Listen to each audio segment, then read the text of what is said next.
Hello viewer, welcome back to our channel maths zone with PP.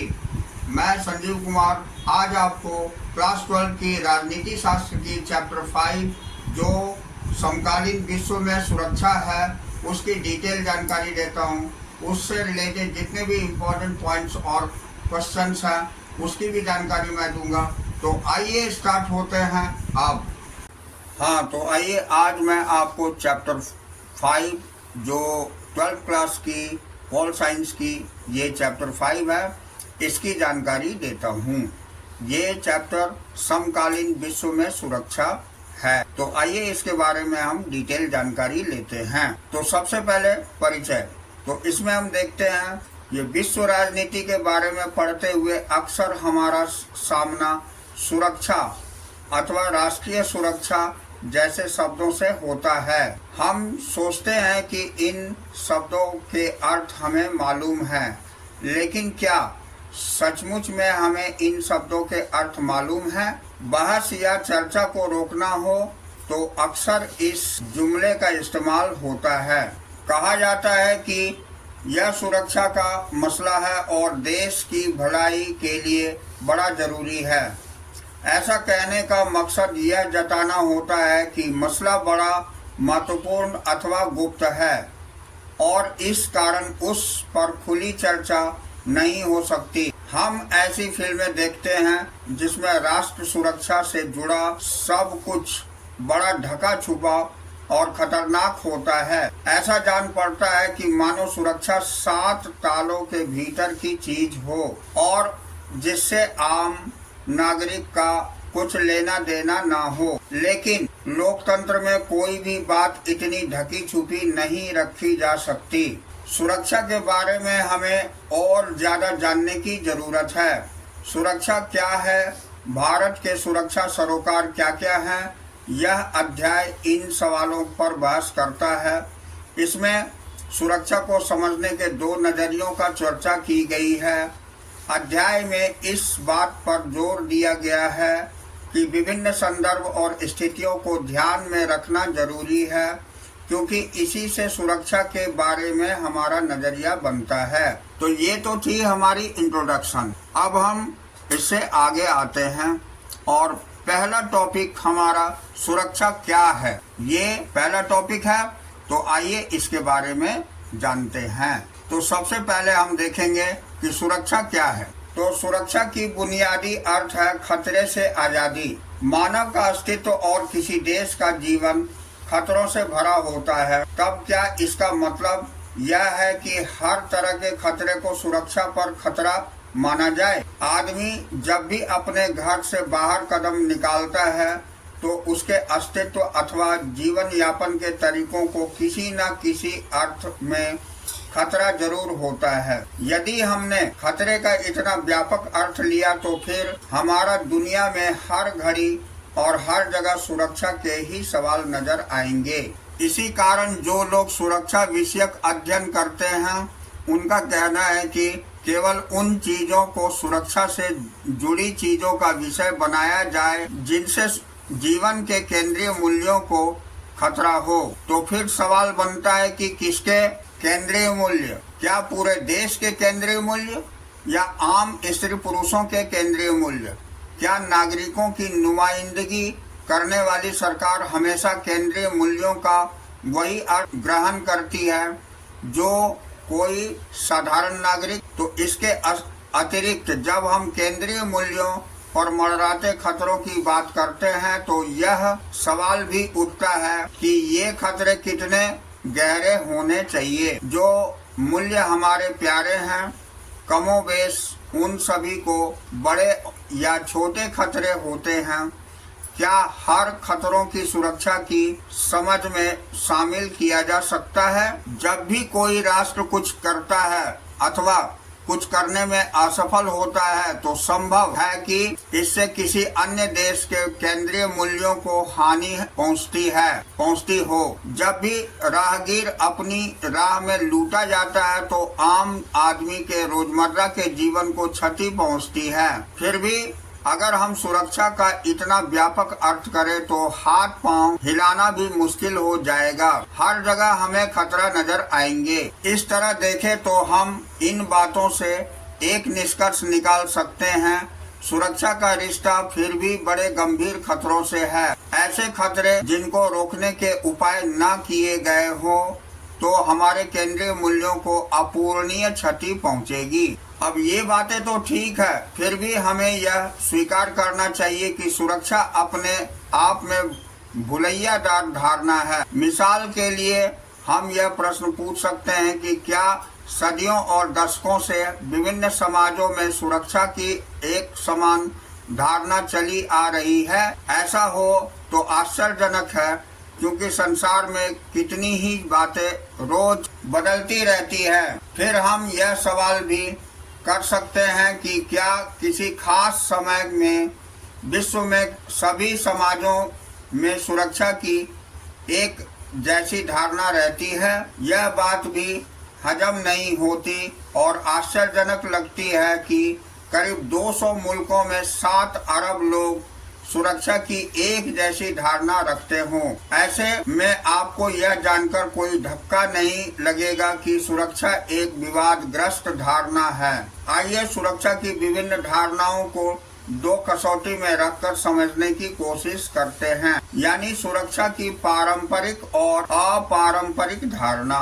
तो अब हम देखेंगे, ये हमारा नेक्स्ट टॉपिक, पारंपरिक धारणा, बाहरी सुरक्षा, ये है। तो इसके बारे में जानकारी प्राप्त करेंगे। तो अधिकांशतया जब हम सुरक्षा के बारे में कुछ पढ़ या सुन रहे होते हैं तो हमारा सामना सुरक्षा की पारंपरिक अथवा राष्ट्रीय सुरक्षा की धारणा से होता है। सुरक्षा की पारंपरिक अवधारणा में सैन्य खतरों को किसी देश के लिए सबसे ज्यादा खतरनाक माना जाता है। इस खतरे का स्रोत कोई दूसरा मूल्य होता है जो सैन्य हमले की धमकी देकर संप्रभुता, स्वतंत्रता और क्षेत्रीय अखंडता जैसे किसी देश के केंद्रीय मूल्यों के लिए खतरा पैदा करता है। अब सैन्य कार्यवाही से आम नागरिकों के जीवन को भी खतरा होता है। शायद ही कभी ऐसा होता हो कि किसी युद्ध में सिर्फ सैनिक घायल हो और मारे जाएं। आम स्त्री पुरुष को भी युद्ध में हानि उठानी पड़ती है। अक्सर निहत्थे और आम औरत मर्द को जंग का निशाना बनाया जाता है। उनका और उनकी सरकार का हौसला तोड़ने की कोशिश होती है। अब बुनियादी तौर पर हम किसी सरकार के पास युद्ध की स्थिति में 3 विकल्प होते हैं: आत्मसमर्पण करना तथा दूसरा पक्ष की बात को बिना युद्ध किए मान लेना, अथवा युद्ध से होने वाले नाश को इस हद तक बढ़ाने के संकेत देना कि दूसरा पक्ष सहम कर हमला करने से बाज आए, या युद्ध ठन जाए तो अपनी रक्षा करना ताकि हमलावर देश अपने मकसद में कामयाब ना हो सके और पीछे हट जाए, अथवा हमलावर को पराजित कर देना। तो युद्ध में कोई सरकार भले ही आत्मसमर्पण कर दे, लेकिन वह इसे अपने देश की नीति के रूप में कभी प्रचारित नहीं करना चाहेगी। इस कारण सुरक्षा नीति का संबंध युद्ध की आशंका को रोकने में होता है, जिसे अपरोध कहा जाता है। ये याद रखिएगा, जिसे अपरोध कहा जाता है, और युद्ध को सीमित रखने अथवा उसको समाप्त करने से होता है, जिसे रक्षा कहा जाता है। रक्षा किसे कहते हैं, ये जानकारी हमें मिली। अब देखिए, परंपरागत सुरक्षा नीति का एक तत्व और है, इसे शक्ति संतुलन कहते हैं। कोई देश अपने अड़ोस पड़ोस के देखने पर पाता है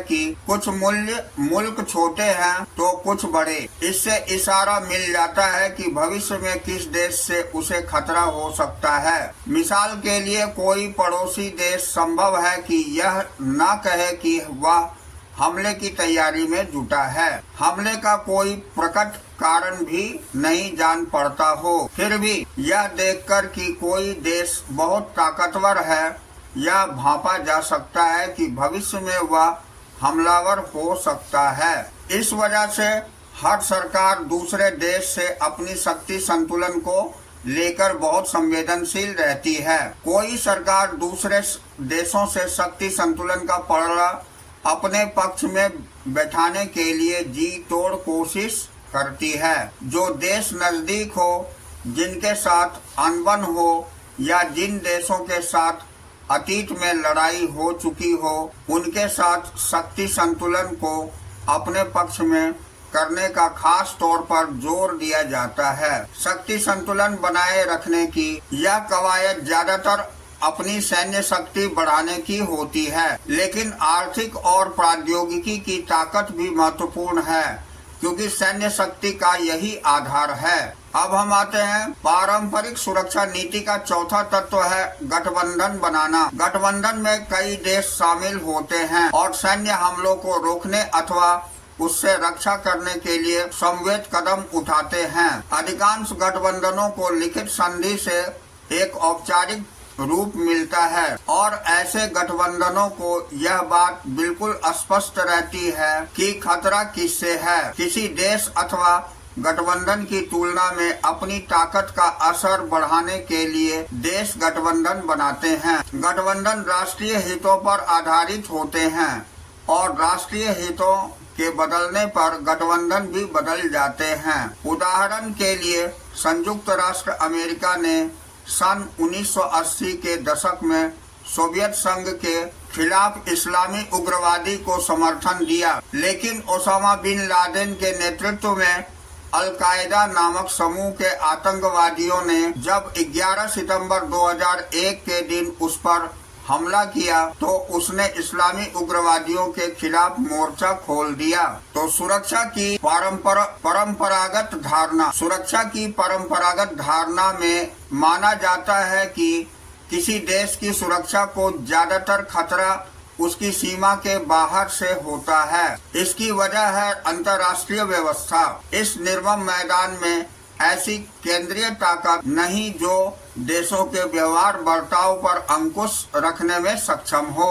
किसी देश के भीतर हिंसा के खतरों से निपटने के लिए एक जानी पहचानी व्यवस्था होती है, इसे सरकार कहते हैं। लेकिन विश्व राजनीति में ऐसी कोई केंद्रीय सत्ता नहीं जो उसके सबके ऊपर हो। यह सोचने का लालच हो सकता है कि संयुक्त राष्ट्र संघ ऐसी सत्ता है अथवा ऐसा बन सकता है। बहरहाल फिलहाल अपनी बनावट के अनुरूप संयुक्त राष्ट्र संघ अपने सदस्य देशों का दास है और इसके सदस्य देश जितनी सत्ता इसको सौंपते और स्वीकारते हैं उतनी ही सत्ता इसे हासिल होती है। अतः विश्व राजनीति में हर देश को अपनी सुरक्षा की जिम्मेदारी खुद उठानी पड़ती है। तो ये थी पारंपरिक धारणा बाहरी सुरक्षा। अब हम नेक्स्ट टॉपिक पारंपरिक धारणा आंतरिक सुरक्षा देखेंगे। तो आइए इसे देखते हैं। इतनी बातों को पढ़ने के बाद आपके ध्यान में यह सवाल जरूर कौंधा होगा कि क्या सुरक्षा आंतरिक शांति और कानूनी व्यवस्था पर निर्भर नहीं करती? अगर किसी देश के भीतर रक्तपात हो रहा हो अथवा होने की आशंका हो तो वह देश सुरक्षित कैसे हो सकता है? यह बाहर के हमलों से निपटने की तैयारी कैसे करेगा जबकि खुद अपनी सीमा के भीतर सुरक्षित नहीं है? इसी कारण सुरक्षा की परंपरागत धारणा का जरूरी रिश्ता अंदरूनी सुरक्षा से भी है। दूसरे विश्व युद्ध के बाद से इस पहलू पर ज्यादा जोर नहीं दिया गया, तो इसका कारण यही था कि दुनिया के अधिकांश ताकतवर देश अपनी अंदरूनी सुरक्षा के प्रति कमोबेश आश्वस्त थे। हमने पहले कहा था कि संदर्भ और स्थिति को नजर में रखना जरूरी है। आंतरिक सुरक्षा ऐतिहासिक रूप से सरकारों का सरोकार बनी चली आ रही थी, लेकिन दूसरे विश्व युद्ध के बाद ऐसी हालात और संदर्भ सामने आए कि आंतरिक सुरक्षा पहले की तुलना में कहीं कम महत्व की चीज बन गई। सन 1945 के बाद ऐसा जान पड़ा कि संयुक्त राष्ट्र अमेरिका और सोवियत संघ अपनी सीमा के अंदर एकीकृत और शांति संपन्न हैं। अधिकांश यूरोपीय देशों, खासकर ताकतवर पश्चिमी मुल्कों के सामने अपनी सीमा के भीतर बसे समुदायों और वर्गों से कोई गंभीर खतरा नहीं थी। इस कारण इन देशों ने अपना ध्यान सीमा पार के खतरों पर केंद्रित किया। इन देशों के सामने बाहरी खतरे क्या थे, यहाँ पर फिर हमें संदर्भ और स्थिति पर ध्यान देना होगा। हम इस बात को जानते हैं कि दूसरे विश्व युद्ध के बाद शीत युद्ध का दौर चला और इस दौर में संयुक्त राष्ट्र अमेरिका के नेतृत्व वाला पश्चिमी गुट और सोवियत संघ की अगुवाई वाला साम्यवादी गुट एक दूसरे के आमने सामने थे। सबसे बड़ी बात यह है कि दोनों गुटों को अपने ऊपर एक दूसरे से सैन्य हमले का भय था। इसके अतिरिक्त कुछ यूरोपीय देशों को अपने उपनिवेशों में उपनिवेशीकृत जनता से खून खराबे की चिंता सता रही थी। अब ये लोग आजादी चाहते थे। इस सिलसिले में यह याद करें कि 1950 के दशक में फ्रांस को वियतनाम अथवा सन 1950 और 60 के दशक में ब्रिटेन को केन्या में जूझना पड़ा।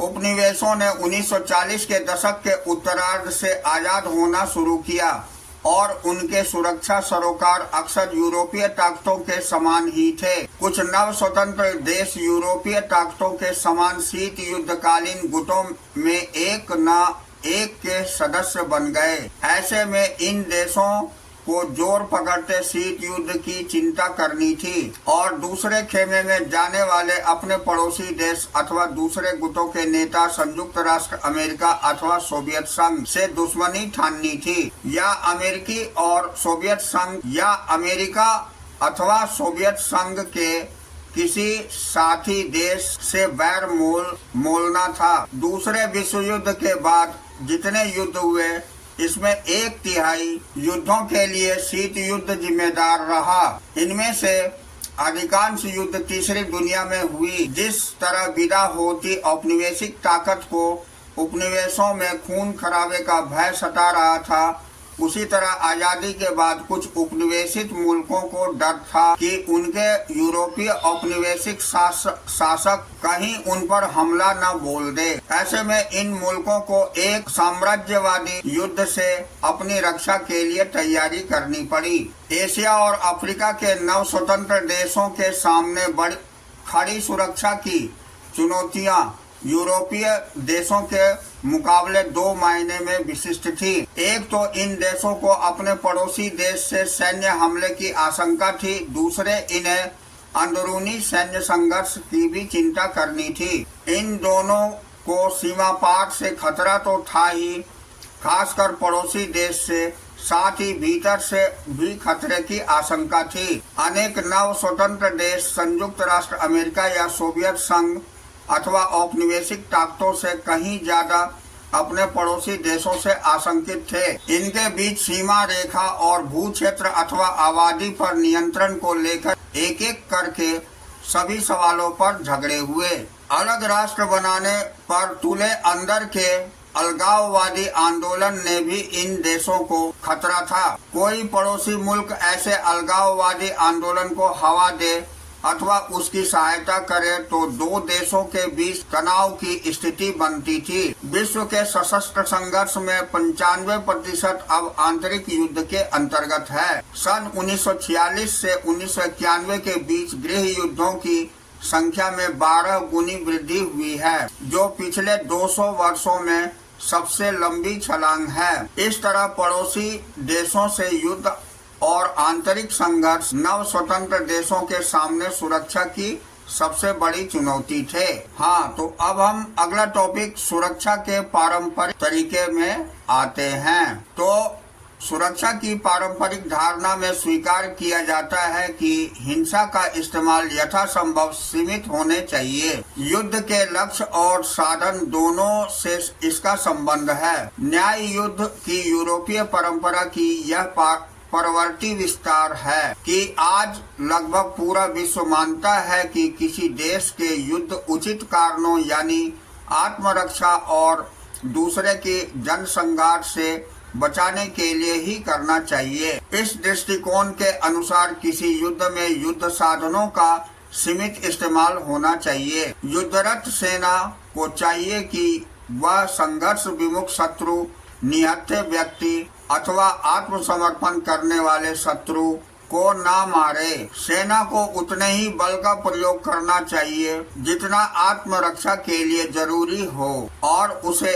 एक सीमा तक की हिंसा का सहारा लेना चाहिए। बल प्रयोग तभी किया जाए जब बाकी उपाय असफल हो गए हों। अब देखिए, सुरक्षा की परंपरागत धारणा इस संभावना से इनकार नहीं करती कि देशों के बीच एक न एक रूप में सहयोग हो। इनमें सबसे महत्वपूर्ण है निरस्त्रीकरण, अस्त्र नियंत्रण तथा विश्वास की बहाली। निरस्त्रीकरण की मांग होती है कि वह सभी राज्य, चाहे उनका आकार, ताकत और प्रभाव कुछ भी हो, कुछ खास किस्म के हथियारों से बाज आए। उदाहरण के लिए 1972 की जैविक हथियार संधि, बायोलॉजिकल वेपन्स कन्वेंशन BWC, अथवा 1977 की रासायनिक हथियार संधि, केमिकल वेपन्स कन्वेंशन CWC में ऐसे हथियार को बनाना और रखना प्रतिबंधित कर दिया गया है। 155 से ज्यादा देशों ने BWC संधि पर और 193 ने CWC संधि पर हस्ताक्षर किए हैं। इन दोनों संधियों पर दस्तखत करने वालों में सभी महाशक्तियां शामिल हैं, लेकिन महाशक्तियां अमेरिका तथा सोवियत संघ सामूहिक संघार के अस्त्र यानी परमाणुक हथियार का विकल्प नहीं छोड़ना चाहती थी। इसलिए दोनों ने अस्त्र नियंत्रण का सहारा लिया। अब अस्त्र नियंत्रण के अंतर्गत हथियारों को विकसित करने अथवा उनको हासिल करने के संबंध में कुछ कायदे कानून का पालन करना पड़ता है। सन 1972 की एंटी बैलिस्टिक मिसाइल संधि ABM ने अमेरिका और सोवियत संघ को बैलिस्टिक मिसाइलों को रक्षा कवच के रूप में इस्तेमाल करने से रोका। ऐसे प्रक्षेपास्त्रों से हमले की शुरुआत की जा सकती थी। संधि में दोनों देशों को सीमित संख्या में ऐसी रक्षा प्रणाली तैनात करने की अनुमति थी, लेकिन इस संधि ने दोनों देशों को ऐसी रक्षा प्रणाली के व्यापक उत्पादन से रोक दिया। जैसा कि हमने अध्याय 1 में देखा है, अमेरिका और सोवियत संघ ने अस्त्र नियंत्रण की कई अन्य संधियों पर हस्ताक्षर किए, जिसमें सामरिक अस्त्र परिसीमन संधि 2, strategic arm limitations treaty salt second और सामरिक अस्त्र न्यूनीकरण संधि strategic arms reduction treaty start शामिल है। परमाणु अप्रसार संधि nuclear non proliferation treaty NPT 1968 भी एक अर्थ में अस्त्र नियंत्रण संधि की थी, क्योंकि इसमें परमाणु हथियारों के उपार्जन को कायदे कानून के दायरे में ला खड़ा किया। जिन देशों ने सन 1967 से पहले परमाणु हथियार बना लिए थे या उनका परीक्षण कर लिया था, उन्हें इस संधि के अंतर्गत इन हथियारों को रखने की अनुमति दी गई। जो देश सन 1967 तक ऐसा नहीं कर पाए थे, उन्हें ऐसे हथियारों को शामिल करने के अधिकार से वंचित किया गया। परमाणु अप्रसार संधि ने परमाणु आयुधों को समाप्त तो नहीं किया, लेकिन इन्हें इस्तेमाल कर सकने वाले देशों की संख्या जरूर कम की। अब सुरक्षा की पारंपरिक धारणा में यह बात भी मानी गई है कि विश्वास बहाली के उपायों से देशों के बीच हिंसाचार कम किया जा सकता है। विश्वास बहाली की प्रक्रिया में सैन्य टकराव और प्रतिद्वंदिता वाले देश सूचनाओं अथवा विचारों के नियमन आदान प्रदान का फैसला करते हैं। दो देश एक दूसरे को अपने फौजी मकसद तथा एक हद तक अपनी सैन्य योजनाओं के बारे में बताते हैं। ऐसा करके ये देश अपने प्रतिद्वंदिता को इस बात का आश्वासन देते हैं कि उनकी तरफ से औचक हमले की योजना नहीं बनाई जा रही। देश एक दूसरे को यह भी बताते हैं कि उसके पास किस तरह के सैन्य बल हैं। वे यह भी बता सकते हैं कि इन बलों को कैसे तैनात किया जा रहा है। संक्षेप में कहे तो विश्वासी बहाल की प्रक्रिया यह सुनिश्चित करती है कि प्रतिद्वंदी देश किसी गलतफहमी या गफलत में पड़कर जंग के लिए आमादा न हो जाए। कुल मिलाकर देखें तो सुरक्षा की परंपरागत धारणा मुख्य रूप से सैन्य बल के प्रयोग अथवा सैन्य बल के प्रयोग की आशंका से संबद्ध है। सुरक्षा की पारंपरिक धारणा में माना जाता है कि सैन्य बल से सुरक्षा को खतरा पहुंचता है और सैन्य बल से ही सुरक्षा को कायम रखा जा सकता है। तो आज मैं आपको यहाँ तक की जानकारी दी। नेक्स्ट क्लास में मैं आपको इस पॉइंट से लेकर चलूंगा और इसकी जानकारी दूंगा जो सुरक्षा की अपारंपरिक धारणा है। तो आइए आज मैं यही फिनिश करता हूँ। That's all for today. We will meet again on the next class.